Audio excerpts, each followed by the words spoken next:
Olá, você vai ver nesta edição do Câmara Rio Notícias. Prefeitura divulga esquema de segurança para o carnaval deste ano e vai ter novidades. Que os megablocos que desfilam aqui na Avenida Antônio Carlos e na Rua 1º de Março receberão barreiras de proteção. O folião que quiser brincar nessa festa terá que passar por um dos 24 pontos de acesso. Incêndio no Ninho do Urubu completa um ano com várias perguntas ainda sem respostas. E a Portela aposta numa homenagem aos índios, primeiros habitantes da cidade, para surpreender no carnaval. A Portela faz uma longa viagem no tempo para mostrar o paraíso sonhado pelos primeiros habitantes da terra do pau-brasil, com o enredo Guajupiá, terra sem males. Guajupiá é um paraíso a ser alcançado pelos índios após a morte.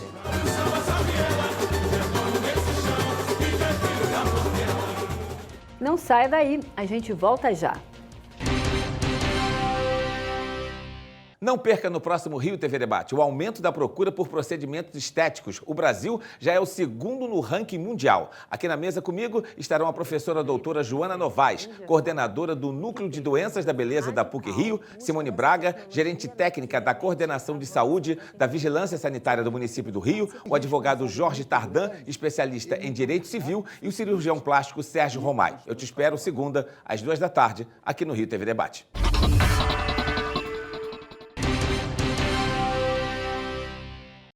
A gente começa esta edição do Câmara Rio Notícias falando de carnaval. A Prefeitura do Rio divulgou nesta sexta-feira o esquema de operações dos órgãos públicos municipais para os dias de folia. Serão 384 blocos na cidade. A novidade este ano é a instalação de barreiras de segurança com grades e detectores de metais nos megablocos que desfilarão na área do centro.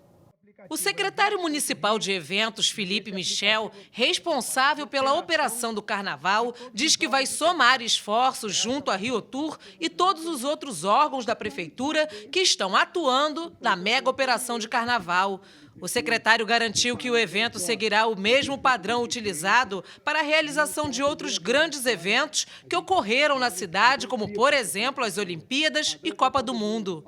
Para isso, foi criado o Comitê de Operação do Carnaval 2020, que funcionará na Sala de Crise do Centro de Operações Rio, o COR. Todos os representantes dos órgãos públicos da Prefeitura que estão envolvidos diretamente com a estrutura do evento ficarão atentos a todas as atividades de carnaval oficial da Prefeitura. Esse ano, a Prefeitura estenderá o Carnaval de Rua para 76 bairros da cidade. Todos os órgãos estarão integrados em tempo real, colaborando com a coordenadoria de cidade, coordenadoria de carnaval, dando suporte para todos os órgãos que estarão nos blocos, no entorno do Sambódromo, Intendente Magalhães, Terreirão do Samba. São 76 carnavais de bairro, então a Prefeitura da cidade do Rio de Janeiro vai fazer com certeza absoluta a maior operação de todos os órgãos integrados. Segundo o presidente da RioTour, já foram concedidas licenças para 384 blocos, 7 megablocos, Sambódromo, Terreirão do Samba e o Carnaval da Avenida Intendente Magalhães. São 7 milhões de pessoas aqui curtindo o Carnaval, uma operação exemplar de todos os órgãos públicos, coordenada pelo nosso secretário Felipe Michel. Realmente a eficiência da Prefeitura, a eficiência de todos os envolvidos, para entregar a todos os cariocas, a todos os turistas, a melhor experiência de todos os tempos. Então estamos muito empolgados, já comemorando números fantásticos, recordes de ocupação hoteleira, recordes de foliões. Vai ser o Carnaval de números jamais vistos no Rio de Janeiro. E agora é muito trabalho, o Carnaval começou. Outra novidade no Carnaval de Rua desse ano é que os megablocos que desfilam aqui na Avenida Antônio Carlos e na Rua 1º de Março receberão barreiras de proteção. O folião que quiser brincar nessa festa terá que passar por um dos 24 pontos de acesso. São 24 barreiras que terão os gradis com o apoio da Prefeitura, onde teremos um número razoável de policiais militares em cada uma dessas barreiras e vão fazer uma revista muito rápida para identificar armas ou objetos perigosos. A ideia é que essa revista não atrapalhe ou não cause um fluxo muito grande de pessoas tentando acessar a área do desfile. Então, os policiais militares que ali estarão com essa orientação de que seja algo ágil, porém seguro. Cerca de 5.000 grades foram disponibilizadas pela iniciativa privada a um custo de 27 milhões de reais. O objetivo é impedir a entrada de qualquer material cortante, como, por exemplo, garrafas de vidro e armas brancas. A Prefeitura criou o aplicativo Eventos.Rio para que as pessoas acessem os horários e locais dos blocos. É um aplicativo justamente para toda a população da cidade do Rio de Janeiro acessar o Eventos.Rio, justamente para saber onde terão os blocos, qual é o bloco de criança, bloco juvenil, bloco de adulto. Então ali terá todo um acesso ao Carnaval Carioca das escolas do Sambódromo, Intendente Magalhães, Terreirão do Samba e também dos carnavais de bairros. E ainda nesta edição a gente volta a falar sobre carnaval. Nesse sábado, o incêndio que atingiu o Ninho do Urubu, centro de treinamento do Flamengo, completa um ano. Várias perguntas continuam sem respostas. No incêndio, 10 meninos morreram e 3 ficaram feridos. O que provocou o incêndio que interrompeu o sonho de 10 adolescentes no centro de treinamento do Flamengo? Quem foram os responsáveis pela tragédia? Por que até agora ninguém foi punido pela justiça? Essas são algumas perguntas que, um ano após o incêndio, continuam sem respostas. 8 pessoas foram indiciadas pela polícia, entre elas o ex-presidente Eduardo Bandeira de Mello. Após algumas solicitações do Ministério Público, o inquérito acaba de retornar ao MP com novos depoimentos e maior documentação. Agora, o Ministério Público tem até março para decidir se transforma em réus os indiciados pela polícia. Esta semana, a diretoria do Flamengo se pronunciou sobre as negociações com as famílias das vítimas em entrevista à TV Fla. O Flamengo, depois de muita negociação, muita conversa, presidente, Reinaldo, eu e toda a diretoria, chegamos, junto com as famílias, chegamos a um valor que nós entendemos que era um valor muito alto e muito acima dos precedentes da justiça brasileira, muito acima. Esse valor não levou em consideração quesitos como a estatística de que esses meninos dificilmente, percentualmente, chegariam a ser titulares do Clube de Regatas do Flamengo. Então, esse valor que nós encontramos, nós oferecemos e 3,5 famílias aceitaram. Nós não podemos tratar a tragédia de uma forma para uma família e de uma forma para outra família. Portanto, assim, no nosso valor oferecido, que nós consideramos satisfatório, e que 3,5 famílias também consideraram, é a nossa oferta, a gente tem um limite. Então, e nós temos tentado pegar esse valor e transformar ele de uma forma que atenda as famílias restantes. Às vezes o Flamengo é cobrado muito porque dizem, o Flamengo não tem procurado as famílias. A verdade é que as famílias constituíram advogados, né? E os advogados procuram o Flamengo dizendo o seguinte, olha, o contato de vocês tem que ser comigo. Mesmo assim, quer dizer, a gente continua buscando com os nossos psicólogos, eventualmente, contatos com famílias. Por exemplo, uma das famílias a gente recebeu aqui em outubro, fizeram visitas novamente no Ninho, foram ao jogo do Flamengo e Grêmio. Quer dizer, sempre que existe, vamos dizer assim, a possibilidade dessa aproximação, o Flamengo está super aberto a isso. Os dirigentes do Flamengo não compareceram à audiência da CPI da Assembleia Legislativa, que apura 3 incêndios ocorridos no Rio. A reunião contou com a presença de familiares das vítimas, da Defensoria Pública e do ex-presidente do Flamengo, Eduardo Bandeira de Mello. A próxima sessão da CPI dos incêndios foi marcada para a próxima sexta-feira. Se não estiverem presentes, o presidente Rodolfo Landim e o vice-presidente jurídico do clube, Rodrigo Dunche de Abranches, serão alvo de condução coercitiva. E você vai ver no próximo bloco os preparativos da Portela para o Carnaval de 2020. Arquitetura, culinária, paisagem urbanística, a língua. Os portugueses ajudaram a construir a nossa terra e a formar o nosso povo. No programa Heranças da Terrinha, você vai viajar por cenários do Rio de Janeiro e de Portugal e notar as muitas semelhanças entre eles. Não perca aqui na Rio TV Câmara.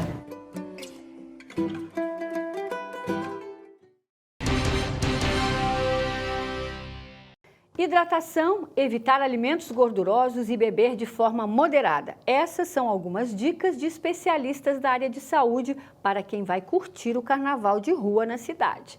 Os cuidados durante a folia foram discutidos em um bate-papo que eu apresentei nessa sexta-feira. O debate ao vivo, ancorado pela jornalista Simone Braga, contou com a participação da nutricionista Sara Correia e da pediatra Patrícia Rezende.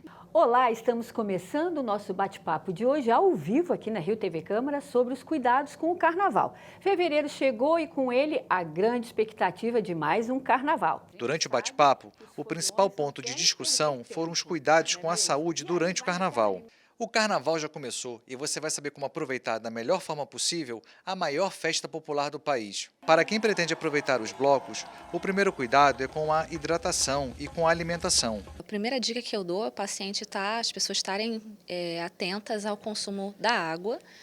Água mineral, olhar o local que eles vão fazer o consumo, onde eles vão comprar essa água e o período que eles forem fazer a festa, estarem curtindo o carnaval, não deixar de se hidratar e de se alimentar. Eu indico fazer o consumo de frutas, fazer o consumo de biscoito integral, barra de cereal integral e oleaginosas. Então, castanhas, nozes, são alimentos que têm um teor energético bom, adequado. Então, vai dar energia, a pessoa vai conseguir ficar na festa sem ficar sentindo desconforto e é leve para digestão, então ele consegue curtir sem ficar com uma carência nutricional, sem ficar sentindo fraco. Quem vai levar os filhos aos blocos precisa redobrar a atenção. É importante sempre os pais levarem alimentos que não vão estragar facilmente. Por exemplo, o sanduíche natural, que com maionese, pode estragar muito facilmente e a criança tem uma intoxicação alimentar. Então, dar prioridade às frutas, principalmente as ricas em água, como pera, melancia, melão, abacaxi. E também pode levar torrada, bolachas, biscoitos secos, para a criança poder se alimentar com segurança. As autoridades recomendam que os foliões bebam bebidas alcoólicas com limites. O consumo tem que ser moderado, porque é uma substância que vai gerar certos efeitos colaterais no organismo. Então, toda vez que a gente faz ingestão do álcool, de qualquer substância, em excesso, vamos ter o quê? Um trabalho maior para o fígado metabolizar essa substância e excretar. A gente vai ter que passar pelo processo de detoxificação. Então, se você fizer um consumo moderado, gradativamente você for fazendo a ingestão, seu corpo consegue receber essa substância, metabolizar e eliminar. Se você fizer um consumo exagerado, o risco é você ter efeitos colaterais dessa substância. Então, você pode desidratar, você pode ter uma alteração de pressão. Então, é importante fazer o consumo moderado com a ingestão de água e de um alimento, nunca em jejum. Um detalhe importante. Se for levar o filho ou a filha ao bloco, é preciso ter cuidado com a maquiagem que será usada. As crianças podem sim usar maquiagem, só que é importante primeiro olhar sempre a data de validade da maquiagem, isso é algo que às vezes a gente esquece de fazer até para nós adultos, e dar preferência às marcas infantis que sejam mais hipoalergênicas, ou seja, que vão diminuir o risco da criança desenvolver alguma reação alérgica a ela. Chova ou faça sol, o Carioca vai lotar as ruas da cidade em mais de 30 blocos. Neste fim de semana, a agenda está cheia de desfiles, ensaios e feijoadas. A brincadeira começa cedo no Jardim Botânico, a partir das 9 horas da manhã, graças aos super-heróis do Desliga da Justiça. Na hora do almoço, o pessoal do Espanta Neném ocupa a orla da Lagoa Rodrigo de Freitas. No mesmo horário, o GB Bloco entra em cena pela primeira vez na Rua General Glicério, em Laranjeiras, enquanto a turma do Imprensa que eu gamo ocupa as ruas das Laranjeiras e Gago Coutinho. Na Zona Norte, a feijoada na quadra da Mangueira é uma boa pedida para repor as energias com a participação dos grupos Samba Faz Bem e Arruda. Mais tarde, o tradicional Carmelitas anima o público na Praça Tiradentes, no centro. Na Tijuca, o Nem Muda, Nem Sai de Cima abre o seu desfile na Rua Garibaldi. De volta à Zona Sul, a partir das 5 da tarde, a Banda de Ipanema ocupa a Rua Gomes Carneiro, antes de seguir pela orla do bairro. E a grande pedida de domingo é o Carnaval Square, comandado pela cantora Cláudia Leite, que estreia no Rio, misturando a energia do axé e a batucada do samba. A concentração está prevista para as 9 da manhã na Avenida Presidente Antônio Carlos, no centro do Rio. Um desfile repleto de índios. A Portela vai levar este ano para a Avenida um enredo que fala sobre os primeiros habitantes do Rio de Janeiro. A escola vai contar a história da cidade sob a ótica dos povos indígenas.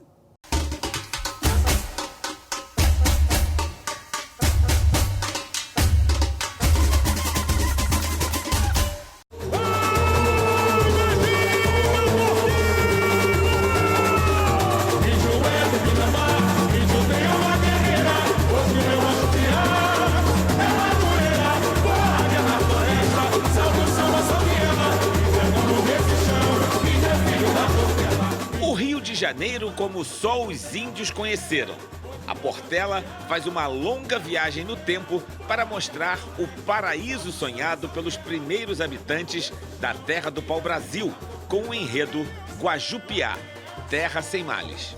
Guajupiá é um paraíso a ser alcançado pelos índios após a morte, que eles consideravam ser repleto de uma natureza exuberante, sem males, onde eles encontrariam os seus antepassados, né? Como se fosse o paraíso, né? Aquilo que todo mundo eles ansejavam isso. No barracão, os funcionários vão materializando o Guajupiá, o enredo que vai trazer também partes da mitologia indígena, como a criação do mundo na visão dos nossos primeiros moradores. Monã, o deus dos tupinambás, destrói a terra como castigo, mas poupa um homem, Irim Magé. O Irim Magé era uma espécie de Adão, foi o povoador, né, dessa terra depois de que Monã jogou um castigo, queimou tudo. Então Irim Magé pede, que foi o único que era bom no meio de todos aqueles índios. É a mitologia, né, da genealogia dos índios. A vida dos índios que inspirou o casal de carnavalescos da Portela não está só nas páginas do livro. No município de Maricá, Márcia Lage conheceu uma tribo que tem até página no Facebook. Ela é uma das 8 comunidades guaranis no estado do Rio e fica numa área de proteção ambiental com cerca de 90 hectares. Lá, as crianças só aprendem português aos 7 anos. A primeira língua é uma variação do guarani. O enredo já estava encaminhado quando Márcia Lage visitou a tribo, mas ela diz que isso serviu para mostrar a atualidade do tema. Ele não tem nada de ficção, porque essa tribo, que fica aqui a menos de 1 hora do Rio de Janeiro, que é a tribo da Mata Verde Bonita, eles só falam em Tupi-Guarani, as crianças só falam em Tupi-Guarani, eles ensinam Tupi-Guarani, eles praticam todos os preceitos ritualísticos, eles fazem cauim, eles pescam o que comem, eles plantam o que comem. Então, a menos de 1 hora, você ainda vê esse homem integral ali.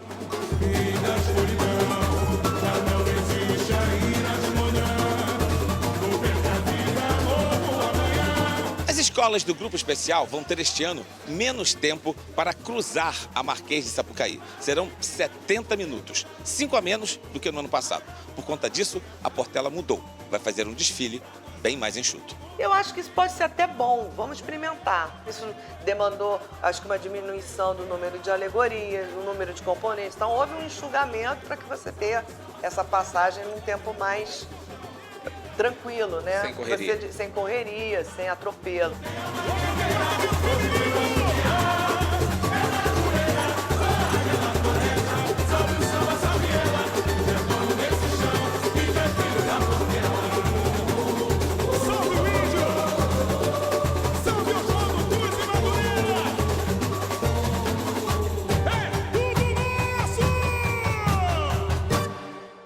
O Câmara Rio Notícias fica por aqui. Acompanhe a nossa programação também nas redes sociais. A Rio TV Câmara está no YouTube, no Facebook, no Instagram e também no Twitter. Obrigada pela companhia. Até a próxima.